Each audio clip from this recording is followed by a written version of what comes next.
know that every year one of the smallest birds in the world make one of the longest journeys of all the migratory birds on Earth?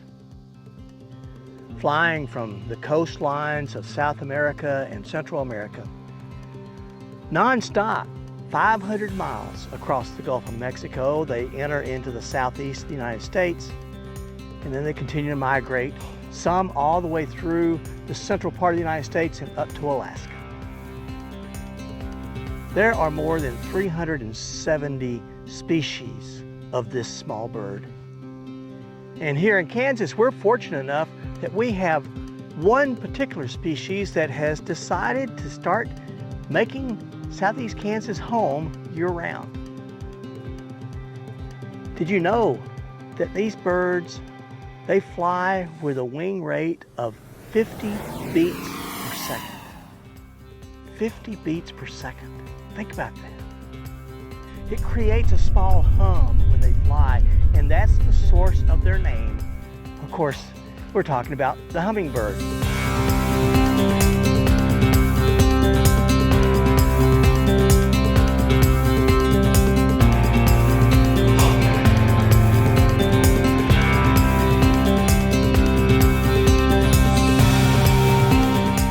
Hummingbirds feed on insects, but their favorite is the sweet nectar of flowers. They have this long needle-like beak that's perfect for going down into the flowers and drinking the sweet nectar. It's said that they like red flowers best.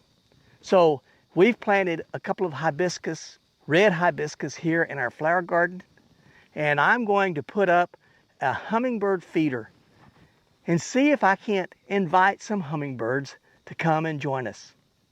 The setup's pretty simple. Have this shepherd's hook stand. It just sort of pushes into the ground. It's got an L-shaped anchor, comes out from it. You push it all into the ground, and then it's stable. So with that, I put it here in the middle between these two hibiscus plants. They have these huge red blooms on them. If the hummingbirds like red, well, I'm hoping that that will be an attraction to them. And then I got this little hummingbird feeder. I bought it when I was in North Carolina. Bought it for my wife, and it's pretty simple. Just a pint mason jar, and then on the bottom it has this apparatus that's made out of copper.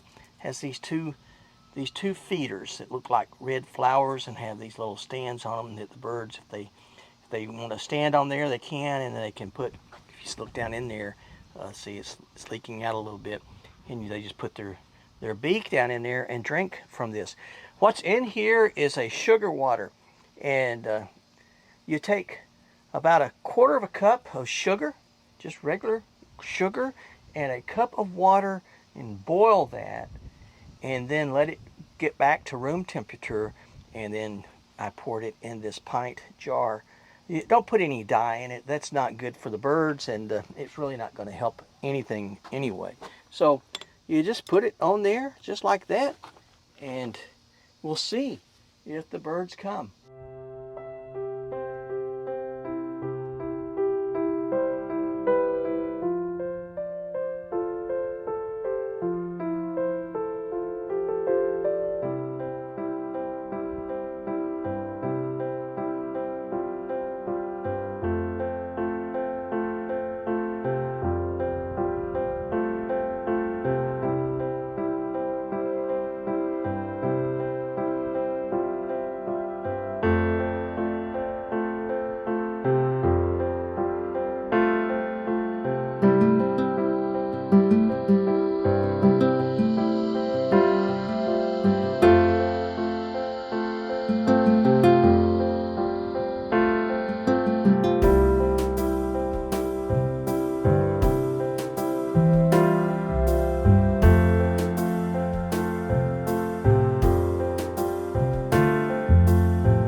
Well, nature's exciting. I hope you enjoyed this. I may be late with next week's video. I'm going to be going out to Colorado and to New Mexico. I'll be getting in later in the week. I hope maybe I can get one of the videos ready for you by next Friday, but if not, I'll put it up just as soon as I can. But until then, why don't you check out one of these two videos? You may like them too. I enjoy sharing these views from nature with you. So until next time, stay safe, stay healthy, stay on the path, and God bless you.